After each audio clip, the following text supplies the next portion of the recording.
You're standing over your perennials right now, aren't you? It's June. The stems have shot up tall, floppy, leaning over like they've already given up on the summer. And your first thought is to drive to the garden center for a cage, a grow taller feed, a bottle of bloom booster with a fancy label. Don't put your wallet back in your pocket. Because with something already sitting in your kitchen drawer, you can make those same plants bloom twice as heavy, stand up straight on their own 2 feet, and never need a store-bought stake again as long as you own them. My people have done this for generations. Long before there was a single garden center within a buggy ride of us. And here's the part that ought to make you a little angry.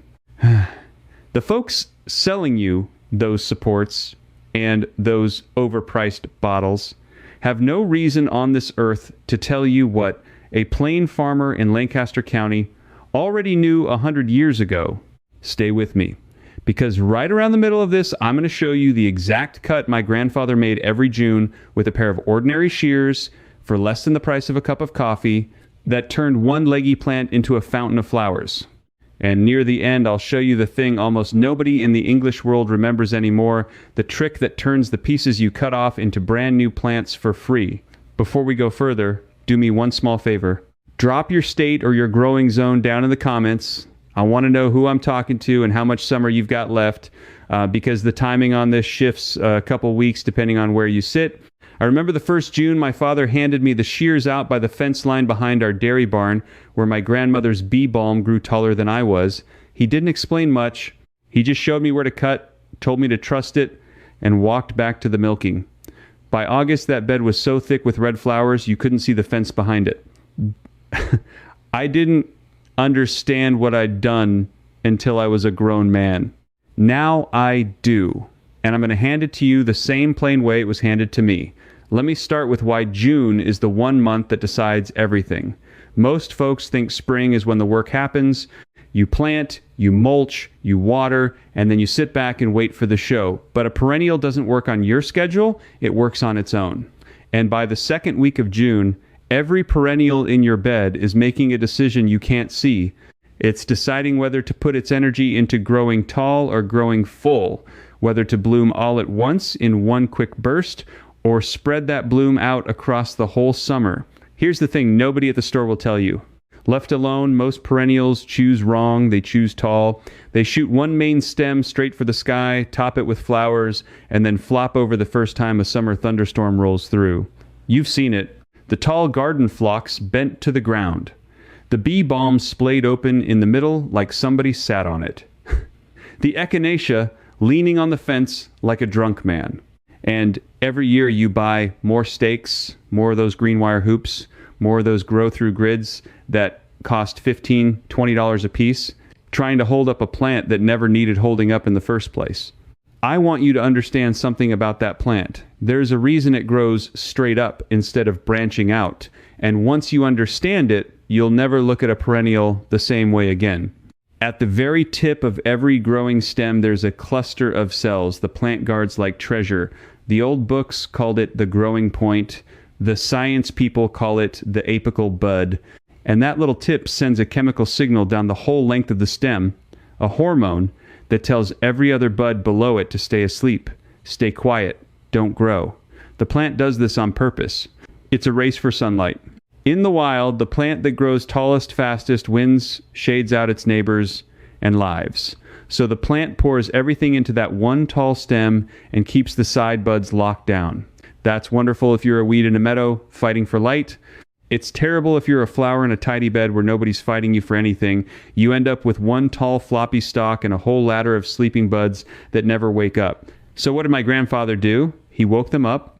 You take your shears, and sometime between the last week of May and the middle of June, you cut that main stem back, not a little trim. You take off the top third to the top half of the whole plant. It feels wrong the first time. It feels like you're wrecking it. You're cutting off healthy green growth and sometimes even the beginnings of flower buds, and every instinct in you says stop. But the moment you remove that top tip, you remove the signal, the hormone that kept all those lower buds asleep is gone, and within a few days, every one of those sleeping buds wakes up at once.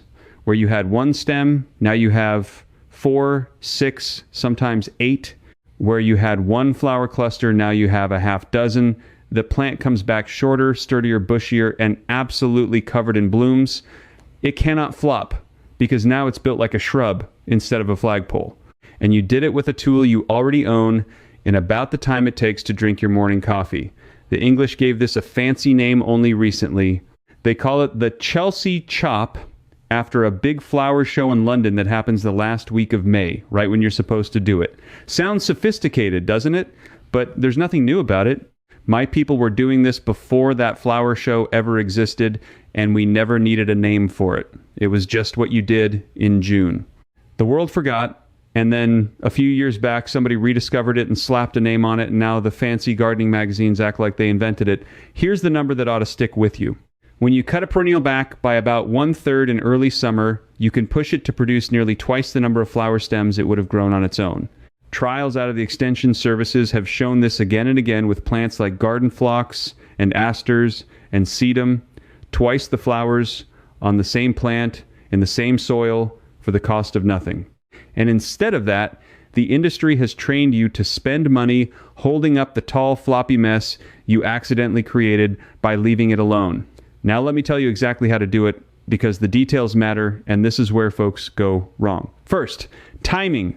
You want to make this cut when the plant is up and growing strong, but well before it flowers. In most of the country, that's late May through the middle of June.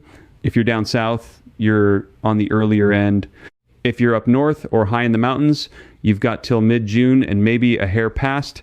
That's why I asked for your zone. The general rule my father used was simpler than any calendar. He waited until the plant was about knee-high and still all green, no color showing yet. When it hit that point, it was time. Second, how much?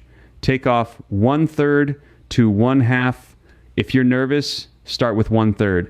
Use clean shears and cut just above a set of leaves, because that's where the new growth will branch from. Don't leave ugly bare stubs sticking up.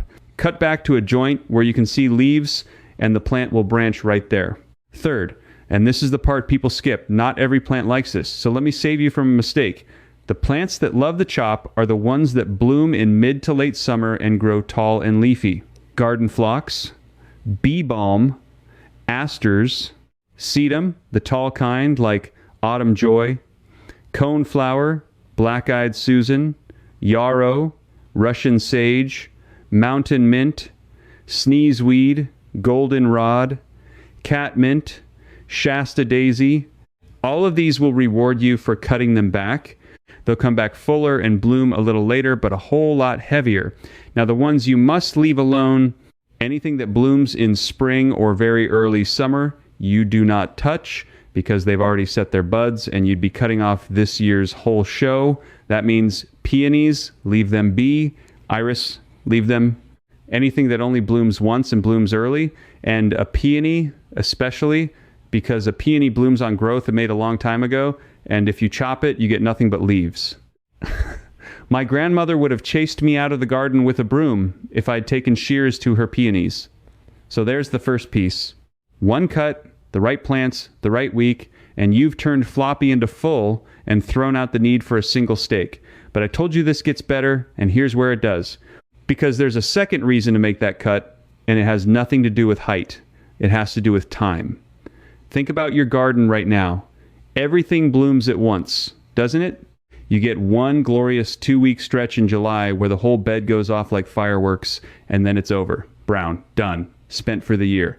And you spend the rest of the summer looking at a tired bed wishing it would do that again. That's the great disappointment of the perennial garden, and it's the reason so many folks give up and fill their beds with annuals from the store, buying a fresh flat every single spring for $30, $40 a trip, but you don't have to. And that's the secret to a bed that never quits. But if you want to go even deeper into the old ways, I have to mention something before we continue.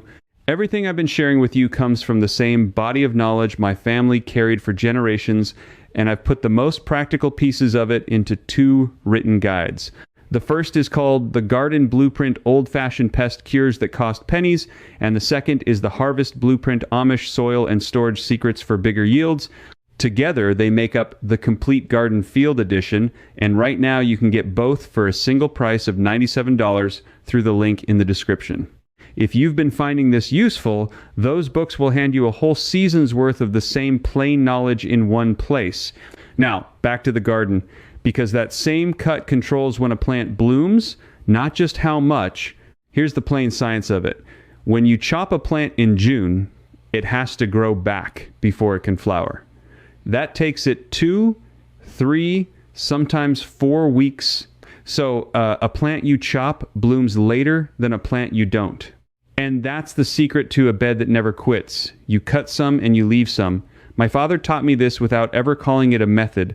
On a big stand of one kind of flower, you cut the front half and leave the back half.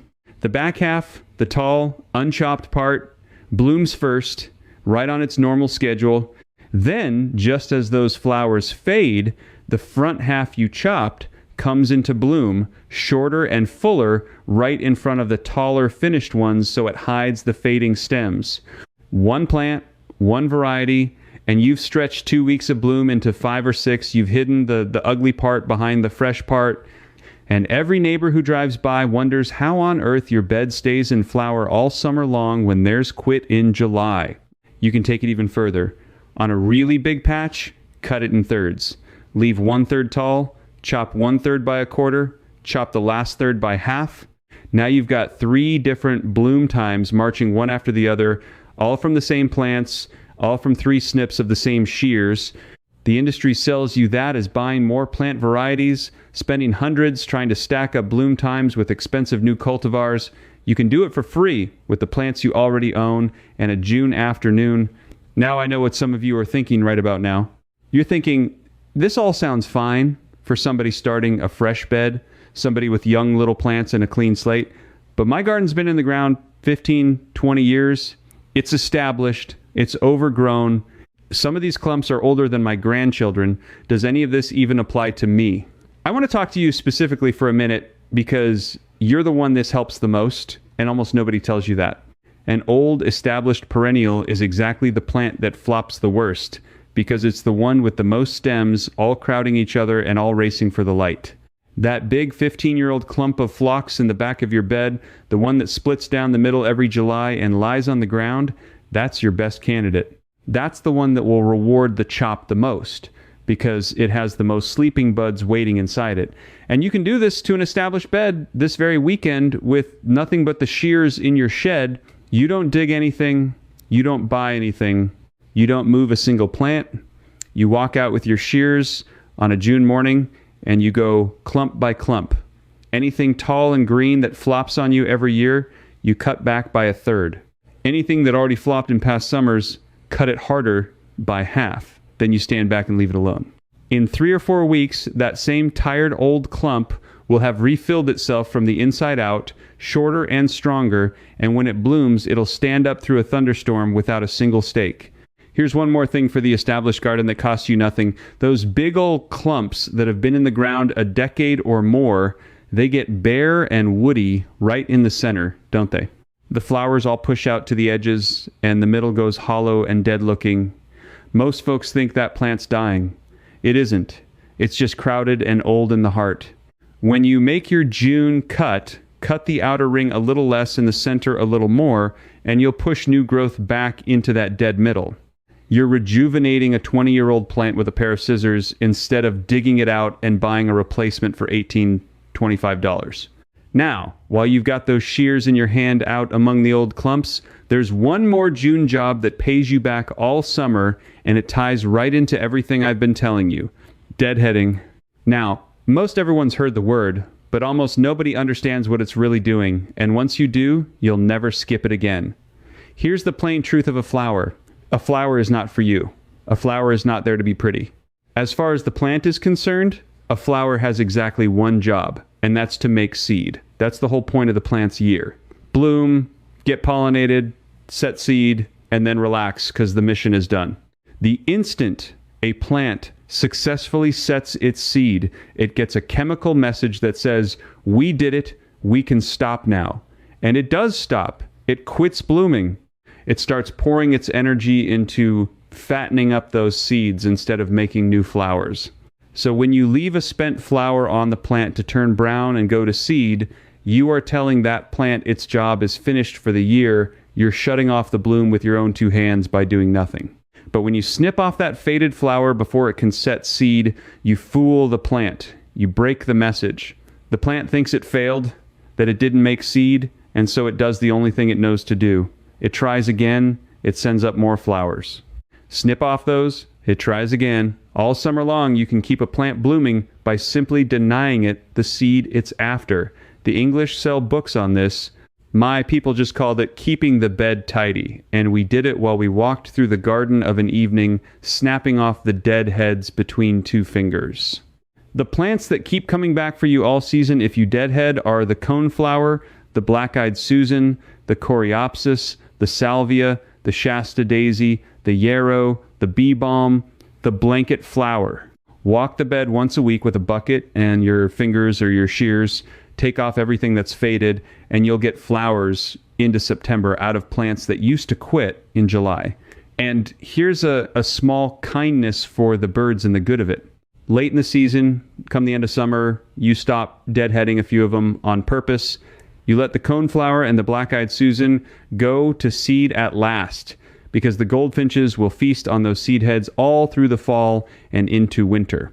My grandfather always left the back row to seed for the birds.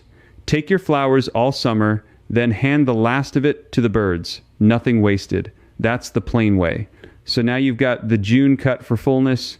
You've got the staggered cut for all summer bloom. You've got the deadheading to keep it going.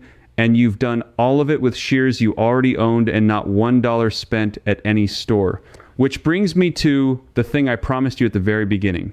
The thing almost nobody remembers anymore.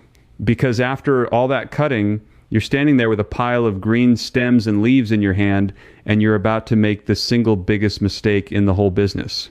You're about to throw them away. Don't. Because those trimmings you just cut off, the very pieces you were about to toss on the compost or the burn pile, those are worth more than anything the garden center will sell you this year. Those trimmings are free plants, dozens of them. And June is the one month of the whole year they'll take root the easiest. Let me tell you how I learned this. My grandfather never bought a plant in his life that I ever saw. Not one. Every flower bed on our place, every border along the lane, every clump the neighbors admired came from a piece of another plant he'd rooted himself. When the English neighbors down the road would spend their money each spring on flats and pots, my grandfather would just walk his beds with a jar of water and his knife, and by fall he'd have more plants than he had places to put them. He gave them away by the wheelbarrow. I thought everyone knew how to do this. It turns out almost nobody does anymore. Here's why June is the magic month. Early in the season, a fresh stem is too soft and green. It rots before it roots.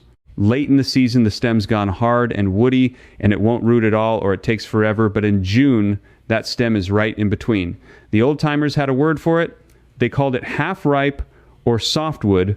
You can feel it. The stem bends, but it snaps if you bend it hard, like a fresh green bean. That's the stage.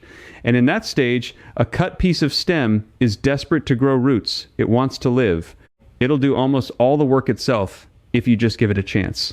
So here's exactly what you do, and it costs you nothing but the water. Take the pieces you cut off during your June chop, the healthy green tips, and pick out ones about 4 to 6 inches long. You want a piece with a few sets of leaves on it and no flower buds. If there are buds or flowers, pinch them off, because you want the piece putting its energy into roots, not blooms. Now strip the leaves off the bottom half of that piece. So you've got bare stem below and a few leaves up top. Then look at the very base of the stem for a little bump or joint, what the old books call a node. That's where the leaves came out. That node is where the roots will come from. Cut the bottom of your stem just below one of those nodes, nice and clean.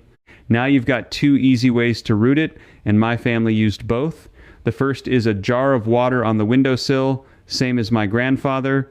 Set 3 or 4 of your cuttings in a jar with the bare stems in about 2 inches of water, leaves up above the water line, and put it somewhere with bright light but not blazing hot sun. Change the water every few days so it stays fresh. Within 2 to 3 weeks, on the easy plants like bee balm and salvia and sedum and phlox, you'll see white roots pushing right out of that node underwater. When those roots are an inch or 2 long, you plant it in a pot of soil, keep it damp a week or 2 while it settles in, and you've got a brand new plant that costs you nothing. The second way roots even more of them, and it's how you do it in bulk. Fill a pot or a flat with plain damp potting soil, or even just find soil from your own garden. Poke holes with a pencil and slide your prepared cuttings in so the bottom note is buried. Firm the soil around them and water them in. Then the one trick that makes it work. Cover the whole thing with a clear plastic bag or an old milk jug with the bottom cut off, set over the top like a little greenhouse. That traps the moisture because a cutting with no roots yet can't drink through its stem, so it has to be kept in humid air until it grows its own roots. Set it in bright shade, out of direct sun, keep the soil just damp, and in 3 to 4 weeks you tug gently and feel it resist. That resistance means roots. That means a new plant. Now, here's the credibility for you, so you know I'm not just handing you a fairy tale from an old man's memory. The extension researchers, the university folks who study this for a living, have found that a great many of our common garden perennials will root at rates of 70, 80, even 90% from softwood cuttings taken in late spring and early summer, when the wood is at exactly that half-ripe stage I described. 90 out of 100, and they'll tell you the same thing my grandfather knew in his bones, that the timing is everything, and that early summer, right when you're doing your chop, is the sweet spot for the widest range of plants. The science finally caught up and measured what the plain people were already doing every June with a jelly jar and a windowsill. Think about what that means for you sitting there. A single mature clump of coneflower or bee balm or salvia in your yard, the one you're about to chop this weekend anyway, holds inside it a dozen or 2 dozen free plants. At the garden center, those same plants run you $12 to $25 a piece. A dozen of them is well over $100. And you were about to throw them on the burn pile because nobody ever told you the pieces you cut off in June are the most valuable thing in your whole yard. This is the part that ought to open your eyes about the whole business.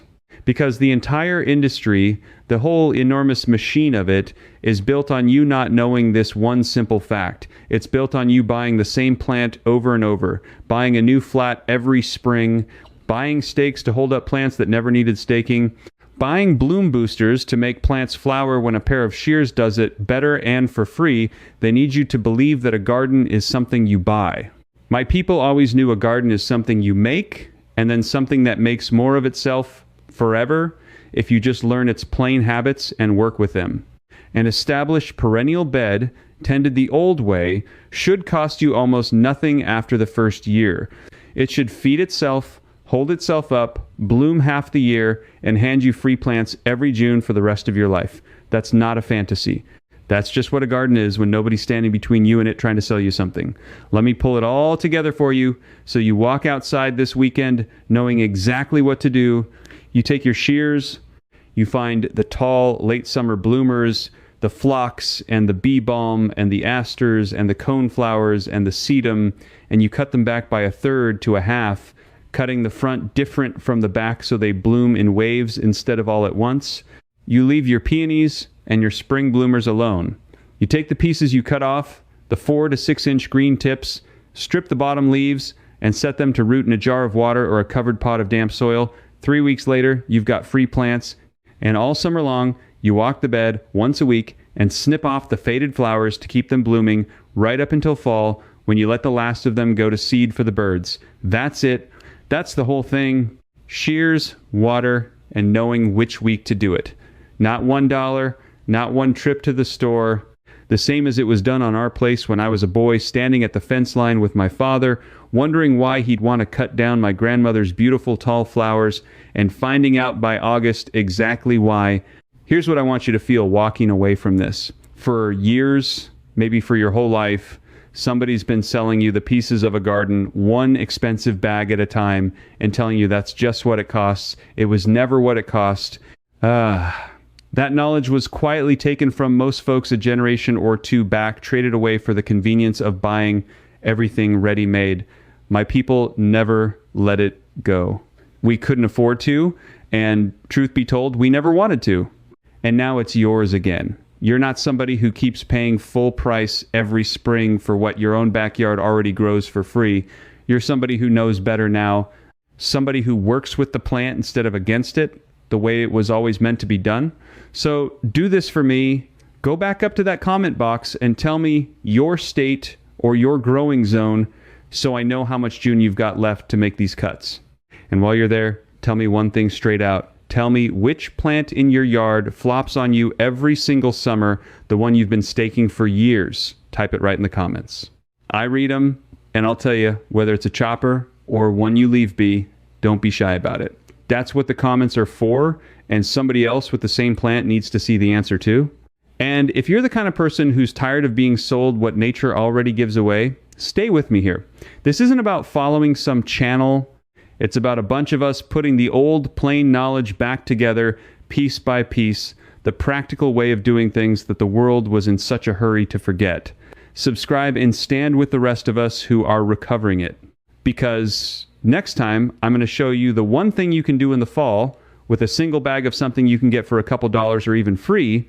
That determines whether your perennials come back thin and weak next spring or come back twice as strong. Most folks do the exact opposite in autumn and never know it's the reason their plants get weaker every year. My grandfather did it every October, and I'll show you exactly how. I'll see you there. I'm Eli, and if you're still with me, there's more. Inside the Amish Field Circle, I pick up right where this video stopped.